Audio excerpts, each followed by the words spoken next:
Nouvelle édition de Micro Sachant. Aujourd'hui, je reçois Adrien Jolme, correspondant du Figaro à Washington et qui a préfacé le dernier rapport de la CIA. Et donc aujourd'hui, en sa présence, on va faire un tour d'horizon sur les nouvelles menaces sur notre monde vues par la CIA.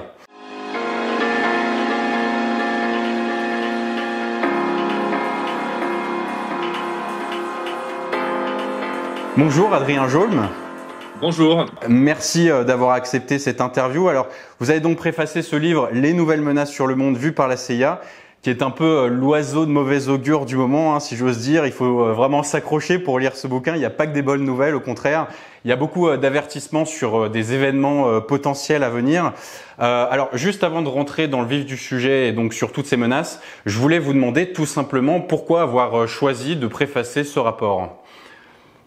Parce que c'était une demande des éditions des Équateurs qui régulièrement publient ces rapports qui sont en fait des rapports d'analyse qui sont en diffusion libre aux États-Unis. Enfin, il s'agit pas on publie pas de documents secrets ou de fuites qui ont été obtenues par des moyens illégaux. La CIA publie un certain nombre, garde pour elle un certain nombre d'informations, mais en divulgue et en rend public un très grand nombre aussi, et particulièrement, donc il y a une partie de ce rapport centrée sur la crise ukrainienne, il y a une traduction et une transcription d'une audition des deux principaux responsables du renseignement américain, le chef de directeur de la CIA, William Burns, et la directrice nationale du renseignement, Avril Haines. Donc, ce sont les deux personnages clés qui dirigent le renseignement américain. Donc, ils sont allés dans une audition au Congrès. Ils sont allés devant la commission du renseignement au Congrès. Donc, une partie de cette audition était à huis clos parce qu'elle abordait des domaines classifiés, mais une partie a été diffusée dans le domaine public. Mais là encore, c'est dans une foison de publications ou de vidéos qui sont diffusées par le Congrès. Donc, les éditions des Équateurs ont pensé que c'était très intéressant de transcrire et de lire attentivement ce que disent ces deux personnages. Et la dernière partie du livre concerne un rappel. Ça, c'est issu aussi d'un rapport de la CIA, mais un rapport plus classique, ou du moins d'une publication plus régulière, qui consiste à remettre à niveau des informations sur un certain nombre de pays. Et là, on parle de tous ces pays d'Europe de l'Est que nous, Français, connaissons souvent assez mal. Les pays baltes, qui sont-ils, quelle distance sont-ils de la frontière russe? Voilà, des éléments assez concrets et qui sont toujours intéressants, puisqu'on a parfois un peu l'impression que, à force de parler de grands principes et de grandes idées générales, on oublie quand même qu'il y a des domaines comme la géographie ou comme la démographie qui influent énormément sur la politique et sur notre monde contemporain. Voilà. Donc, en fait, c'est un livre en 3 volets. C'est un livre, comme vous le dites, qui n'est peut-être pas un livre extrêmement réconfortant. En tout cas, qui vous, comme disait George Orwell, voir ce qu'on a devant le bout de son nez nécessite un effort constant. Voilà. Ça, en fait, une partie de l'effort a été fait, et c'est une lecture qui est tout à fait passionnante, et c'est abordant. Et c'est important. Je pense que c'est important d'avoir une bonne compréhension de ce qui se passe autour de nous. Alors justement, ce qui se passe en ce moment, alors il y a une grosse partie consacrée à l'Ukraine, bien évidemment, et on sent justement qu'avec ce qui se passe aujourd'hui, beaucoup plus qu'avant, la CIA a cette volonté d'informer, de dévoiler des choses. Elle avait d'ailleurs annoncé et matraqué un peu partout qu'il y allait avoir cette invasion de l'Ukraine par la Russie. Pour autant, il y a beaucoup de personnes qui n'ont pas forcément cru à cette annonce. Pourquoi, selon vous ?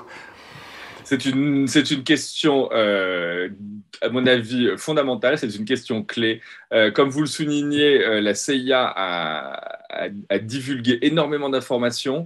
C'est quelque chose de complètement inédit dans le monde du renseignement. Dans le monde du renseignement, une information, c'est quelque chose de précieux, c'est quelque chose que vous gardez par devers vous ne le partagez qu'avec parcimonie, avec certains de vos alliés ou en échange d'autres choses. Enfin, l'information, c'est un bien très précieux qu'on garde pour soi. Et tout à coup, en pleine montée de cette crise ukrainienne, la Russie est en train de masser des forces considérables le long des frontières ukrainiennes, et la CIA décide de rompre avec les règles non écrites d'un jeu qui court depuis quasiment le début de la guerre froide, et dit tout. Elle dit tout ce qu'elle sait. peut-être pas tout ce qu'elle sait, mais en tout cas, elle dit beaucoup plus de choses que ce qu'on dit habituellement dans ce genre de situation. Elle dit voilà les préparatifs russes, voilà ce qu'ils sont en train de faire, voilà quel type de matériel ils ont déployé, voilà quels sont les éléments qui nous permettent de penser que ce ne sont pas uniquement des manœuvres, voilà déjà les dates auxquelles cette invasion pourrait avoir lieu. Et comme vous le soulignez, il se heurte à une sorte de déni complet. Alors, la question de savoir pourquoi, je pense qu'elle est complexe. Elle peut sans doute être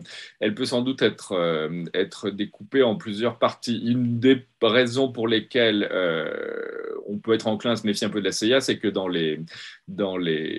le passé, c'est une agence de renseignement qui s'était un peu éloignée de ses fondamentaux. On se rappelle que la CIA avait été fondée en 1947, à l'époque pour contrer les menées de subversion et de déstabilisation qui étaient pratiquées par l'Union soviétique en Europe, en Asie, un peu partout.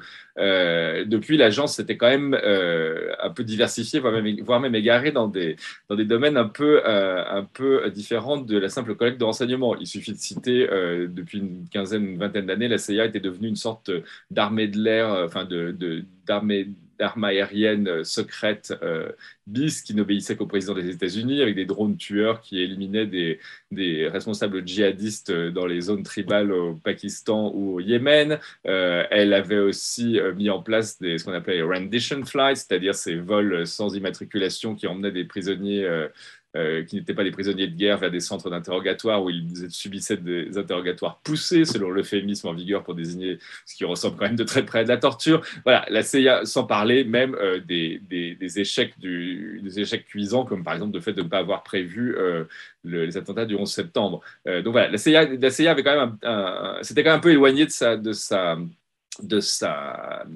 son métier d'origine. Et ces quelques décennies ont peut-être su, et il y a aussi bien sûr le fait qu'elle ait été utilisée en 2002 et en 2003 pour justifier une invasion de l'Irak au nom d'armes de destruction massive qui n'existaient pas, ça a porté un sérieux coup à la crédibilité de cette agence. Voilà. Donc une des raisons, et celle-là à mon avis assez saine pour prendre avec un grain de sel les révélations de la CIA, c'est que c'est une agence qui poursuit comme d'autres des objectifs au service des objectifs nationaux, mais qui s'était quand même un peu égaré. La deuxième raison, qui est à mon avis beaucoup plus dangereuse parce qu'elle peut conduire à un aveuglement quasi total, c'est une sorte de scepticisme fondamental et quasiment viscéral au lieu d'être cérébral. Le premier, le scepticisme est cérébral, c'est-à-dire qu'on se dit la CIA a sans doute quelque chose en tête, mais le scepticisme viscéral envers tout ce qui vient des États-Unis et qui est particulièrement prégnant dans beaucoup de pays européens et dont certains, très certainement en Allemagne, et beaucoup en France. C'est-à-dire que les Américains disent ça, les Américains disent que le soleil brille, donc c'est quelque chose de louche, on va plutôt dire qu'il pleut. Je caricature à peine. Si ça vient de Washington, c'est les Américains, alors on va... Voilà. Avec en plus des rapports complexes avec la Russie, on s'imagine toujours que la Russie est un peu un équilibre. Il y a cette vieille idée, soit gaullienne, soit héritée de la guerre froide, soit qui vient de la gauche et qui consiste à dire voilà la France doit avoir une position médiane. Il y a la Russie d'un côté, les États-Unis de l'autre. On va pas quand même tomber dans le panneau en devenant en se mettant au service des États-Unis et en croyant exactement tout ce qu'ils nous disent. Sauf que là, c'était vrai. Et sauf que là, ça corroborait en plus des informations qui étaient accessibles par d'autres sources, que c'était cohérent avec les déclarations de Vladimir Poutine lui-même, qui depuis, on se rappelle, l'été précédent, avait annoncé dans un grand texte historique ses intentions. Il niait l'existence de l'Ukraine comme État souverain. Il considérait que toutes les tentatives d'indépendance de l'Ukraine étaient en fait des mesures de désinformation, et des mesures anti-russes prises par des pays occidentaux. Donc, il y avait quand même beaucoup d'éléments qui corroboraient ce que disaient les États-Unis. Voilà. Et le fait de ne pas vouloir voir ça, de refuser une information parce qu'elle nous déplaît, parce qu'elle remet en cause notre vision du monde, parce qu'on pensait que la Russie, quand même, c'est un pays avec lequel on peut travailler, ça, c'est assez dangereux parce que mentalement et intellectuellement, ça conduit à des grosses erreurs stratégiques. Voilà. Et ensuite, la troisième raison, c'est qu'en fait, il y a peut-être une dévaluation de l'information et de la vérité. C'est-à-dire que, en fait, les faits ne sont que des opinions. C'est un peu un héritage de, enfin, la Russie, l'URSS à l'époque soviétique et la Russie depuis ont porté quasiment au rang des beaux-arts cet art de la désinformation. C'est-à-dire qu'en fait, les faits ne sont qu'une opinion. Le Covid, vous choisissez, oui, non, ça n'existe pas. L'invasion de l'Ukraine, oui, non, ça n'existe pas. Voilà, je choisis en fait, et ben, tout à coup, un petit matin, le 24 février, ben, la réalité vous revient dans la figure avec une force proportionnelle avec celle que vous aviez déployée pour ne pas la voir ou pour la nier. Voilà, donc je crois que c'est sur ces trois volets qui répondent au moins en partie à votre question sur pourquoi est-ce qu'on n'a pas cru ce que disait la CIA. À un moment dans le rapport, il y a les relations entre la Chine et la Russie qui sont évoquées et plus précisément le fait que la Chine commencerait visiblement à se détacher d'une Russie qui s'embourbe un peu dans un conflit dans lequel elle commence un peu à être en difficulté. De quel œil la CIA voit aujourd'hui ces relations entre la Chine et la Russie ? La CIA l'explique de façon assez... Encore une fois, la CIA, en tout cas les éléments qu'il publie, ce sont essentiellement du recoupement d'observations, d'analyses et de prospectives. Ils ont peut-être des informations plus précises sur ce qui se passe à l'intérieur du Parti communiste chinois, mais en tout cas, ils n'en parlent pas. Mais en tout cas, ça n'apparaît pas comme tel. Mais ce qui est clair, c'est peut-être qu'il y a quelques signes de prise de distance entre la Chine et vis-à-vis de la Russie surtout depuis que l'offensive contre l'Ukraine s'est enlisée, mais ce sont quand même des signes minimes. La CIA souligne quand même que le point fondamental, l'élément géopolitique fondamental de toute cette affaire, c'est une alliance entre la Russie et la Chine, qui sont deux grandes puissances, deux superpuissances nucléaires, deux superpuissances continentales, l'une avec une économie d'une importance colossale, c'est la Chine, l'autre avec des ressources naturelles et énergétiques gigantesques, c'est la Russie. Et ça, c'est un fait. Alors le fait que la Chine soit plus ou moins, alors on est réduit à observer des petits changements de tonalité de la part des médias officiels chinois, ça veut dire quand même que fondamentalement, la Russie a un solide allié qui est la Chine. Et d'ailleurs, on s'en souvient au début des Jeux Olympiques de Pékin, qui se sont ouverts quelques semaines avant l'invasion de l'Ukraine par la Russie. Xi Jinping et Vladimir Poutine étaient apparus bras dessus bras dessous et avaient publié un traité d'amitié sans limite, c'était les termes qui avaient été employés par le texte, où ils expliquaient leur intention de remettre en cause l'ordre mondial tel qui, selon eux, il leur avait été imposé par les puissances occidentales et particulièrement par les États-Unis. Ça ressemble quand même beaucoup à un feu vert de Pékin à la Russie pour envahir l'Ukraine, et c'est quelque chose qui est fondamental. Enfin, pendant la guerre froide, le moment particulièrement compliqué pour les Occidentaux et pour l'Alliance Atlantique, ça a été entre 1949, date de la prise du pouvoir en Chine par le Parti communiste et par Mao Tse-tung, et la rupture entre Moscou et Pékin qui s'est opérée progressivement à la fin des années 60 au début des années 70. On se rappelle la fameuse visite de Nixon à Pékin en 1973. Voilà, donc en fait, il y a quand même un peu plus de 20 ans très problématiques pendant la guerre froide qui sont ceux de cette alliance entre l'URSS et la Chine communiste. Et là, on se retrouve à nouveau avec un problème géopolitique majeur qui est cette alliance solide entre Pékin et Moscou. Toujours sur les menaces sur le plan géopolitique, on a bien sûr la Corée du Nord, avec qui les tensions sont encore aujourd'hui bien prégnantes. Où est-ce qu'on en est aujourd'hui et que dit la CIA à ce sujet ? La CIA rappelle aussi que la Corée du Nord est un réel acteur. C'est un acteur qui s'est doté de l'arme nucléaire, au cours des semaines écoulées, qui a procédé à plusieurs tests de missiles balistiques, y compris des missiles stratégiques. Alors, on ne sait pas exactement si les tests ont été aussi réussis qu'ils l'ont dit. On ne sait pas exactement les capacités exactes de ces armes, mais en tout cas, elles indiquent que l'évolution va dans une seule direction, c'est-à-dire que à assez court terme, la Corée du Nord sera en mesure de se doter d'armes nucléaires intercontinentales, ce qui est quand même un énorme changement dans la donne dans une région qui est déjà extrêmement volatile. Et on se rappelle, la CIA rappelle aussi, c'est-à-dire que la Corée du Nord reste le front entre les deux Corées, la Corée du Nord et la Corée du Sud. C'est une guerre qui s'est déroulée entre 1950 et 1953, une guerre ouverte où les États-Unis sont intervenus sous le drapeau des Nations Unies, qui a qu'on est passé très très près d'une conflagration, d'une escalade qui aurait pu déboucher sur une guerre nucléaire. Et c'est une guerre qui n'a jamais été véritablement terminée. Les deux Corées sont coupées en deux. Il y a eu un cessez-le-feu qui a été signé en 1953, mais qui est toujours en vigueur depuis. Mais il n'y a pas d'armistice, il n'y a pas de traité de paix, il n'y a rien de tel. Donc on a la CIA rappelle, et là ce sont des faits, il y a ce potentiel déstabilisateur extrêmement préoccupant, qui est une Corée du Nord dotée d'armes nucléaires, avec des vecteurs balistiques. Donc ça, c'est pour la Corée du Nord. Et maintenant, j'ai envie de dire quid de Taïwan, parce que bon, on en a déjà un peu parlé sur cette chaîne avec Barthélemy Courmont, qui est professeur à l'IRIS. Aujourd'hui, quel est l'état des lieux vis-à-vis des relations entre Taïwan et la Chine?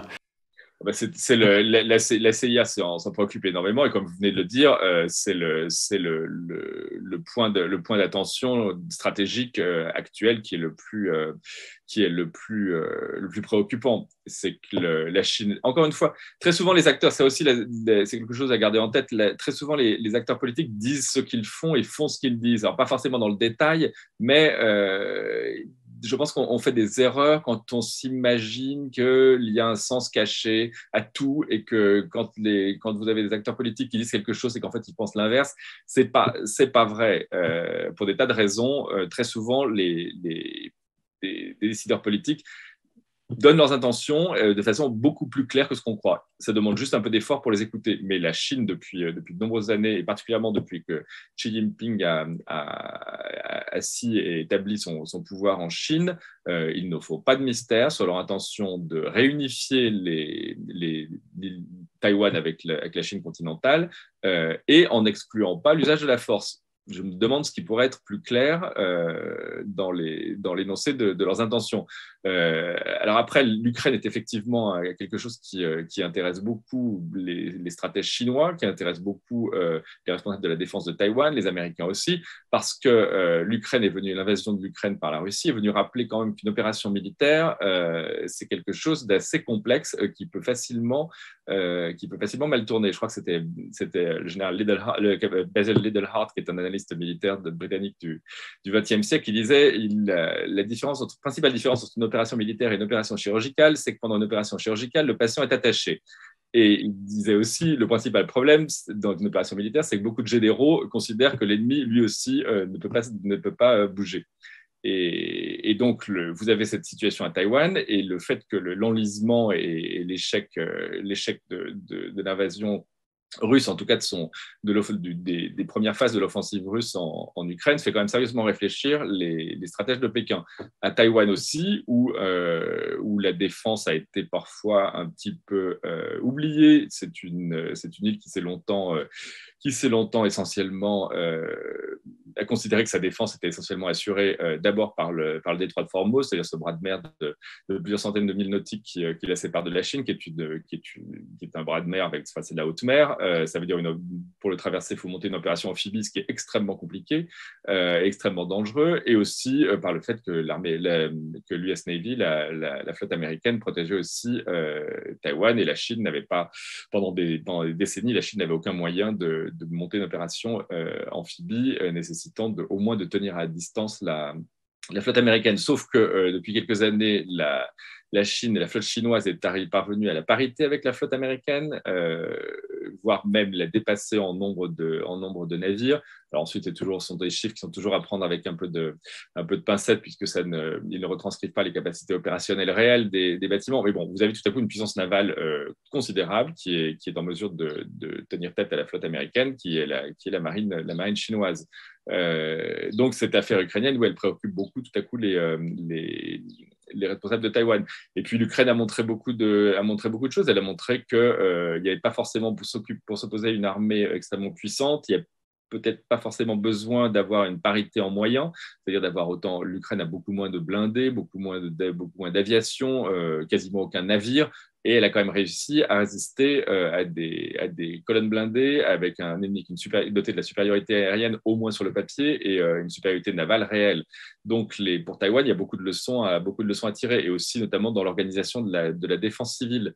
ou de la défense territoriale, c'est-à-dire des réserves bien entraînées et bien équipées, qui sont un peu peut-être sur le modèle de, je pense qu'en Europe, l'un des modèles les modèles les plus comparables sont sans doute ceux de l'armée suisse et de l'armée finlandaise, par exemple, qui ont d'énormes réserves, des petites armées régulières, mais des très grosses réserves, très bien entraînées, très bien équipées, et surtout qui ont une mission adaptée à leur format, qui est la défense territoriale. Et on a vu en Ukraine, notamment autour de Kiev, combien, quand elles étaient bien utilisées, ces forces-là pouvaient avoir des effets stratégiques importants. Voilà, donc effectivement, comme vous le dites, cette affaire de Taïwan est bien sûr à l'esprit de tout le monde, alors même que le conflit ukrainien est encore en cours.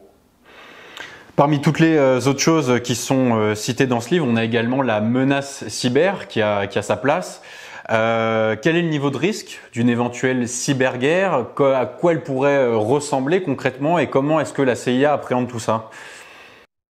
La CIA appréhende ça avec d'autant plus de sérieux que cette cyberguerre a d'une certaine façon déjà commencé. À quel moment on peut déterminer que vous êtes en guerre cybernétique avec un adversaire? Est-ce que c'est pas vraiment une offensive qui se déroule comme l'offensive militaire avec un franchissement de frontières le 24 février?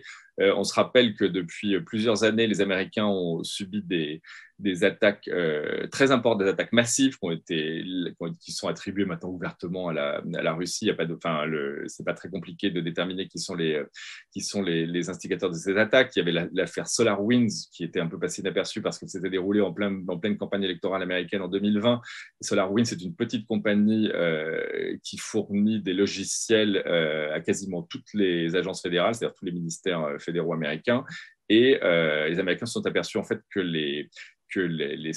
des pirates informatiques, très vraisemblablement, d'après ce qu'ils disent, des pirates qui travailleraient pour une entité étatique, traduction pour la Russie, étaient parvenus à pénétrer via ce petit logiciel de SolarWinds dans tous les serveurs, quasiment tous les serveurs de l'administration américaine. Le département du Trésor, le département sans doute une partie du département de la Défense, des compagnies qui travaillent pour le département d'État. Enfin, c'est un axe extrêmement hostile entre pays. Joe Biden, d'ailleurs, l'avait abordé avec Vladimir Poutine lors de leur première rencontre. Si ce n'est pas un acte de cyberguerre, c'est quelque chose qui s'en rapproche énormément. Et puis, au printemps 2021, il y avait un grand oléoduc qui s'appelait Colonial et qui dessert toute la côte est des États-Unis en carburant. Et cet oléoduc avait été pris en otage avec un logiciel de rançon. Et donc là, c'était criminel, mais les criminels avaient été identifiés comme étant basés en Russie. Et là aussi, quand vous avez une attaque qui paralyse et qui prive de carburant pendant plusieurs semaines la moitié d'un pays, vous pouvez aussi considérer que c'est un acte relativement hostile de la part d'une puissance étrangère qui héberge ces pirates, qui ont d'ailleurs, ce sont des pirates qui ont pignon sur rue en Russie. Voilà, vous voyez ce que je veux dire? Donc la CIA pense d'autant plus au sérieux que ce ne sont pas des menaces théoriques, ce sont des menaces qui se sont déjà traduites par des attaques, et il y a beaucoup de mesures qui ont été prises aux États-Unis, mais c'est définitivement, ce n'est même pas de la prospective de dire que les guerres du futur auront une dimension cybernétique, parce qu'elles l'ont déjà. Alors évidemment, sont évoquées également des menaces vis-à-vis de potentielles nouvelles épidémies ou bien vis-à-vis de l'environnement. Alors je ne sais pas trop comment fonctionne la CIA, mais est-ce que elle hiérarchise d'une certaine manière les menaces? Et si oui, lesquelles sont les plus alarmantes à date? En fait, alors là, on parle de toutes ces menaces-là, on parle de. En fait, essentiellement, ce sont des analyses qui sont basées par le croisement des sources. C'est-à-dire que dans le monde actuel, mais depuis assez longtemps, et particulièrement dans le monde actuel, vous avez énormément de choses d'informations qui sont en source libre. C'est-à-dire qu'elles sont accessibles. Accessible, ça ne veut pas dire qu'on vous les met sous le nez, ni que vous pouvez, d'un clic de votre ordinateur, les trouver, tout simplement parce que parfois elles émanent de sources scientifiques, donc tout ça est dans un langage extrêmement complexe. Elles ne sont pas forcément toutes ensemble. Il faut parfois en tirer leurs conclusions ne sont pas forcément déjà tirées. Vous avez par exemple énormément de données qui sont disponibles des questions comme le climat ou des questions comme on a vu pendant la pandémie de Covid. Vous aviez des chercheurs indépendants qui étaient capables, en y passant beaucoup de temps et avec beaucoup de savoir-faire, qui étaient capables d'enquêter ou de mener des recherches à partir de masses de données qui étaient disponibles mais que personne n'avait le temps de s'en occuper. Mais d'ailleurs, donc la CIA hiérarchise ces menaces sans en donner un classement avec numéro 1, numéro 2, numéro 3, mais il est évident qu'il considère que la menace pandémique n'est pas du tout terminée, et on a vu le niveau de perturbations créées par la pandémie de Covid, qui était par beaucoup d'aspects une pandémie. C'était pas du tout le pire scénario qui aurait pu se produire en cas de pandémie. On a vu l'effet que ça a eu à l'échelle planétaire. Il serait sans doute assez inconséquent de considérer que la page est tournée et que c'est quelque chose qui ne se reproduira pas dans le futur. Adrien Jaulme, je le rappelle, vous êtes correspondant du Figaro à Washington et vous avez préfacé le livre « Les nouvelles menaces sur notre monde vu par la CIA ». Merci Adrien Jaulme d'avoir répondu à mes questions et merci à vous qui nous avez regardé d'avoir suivi cet entretien.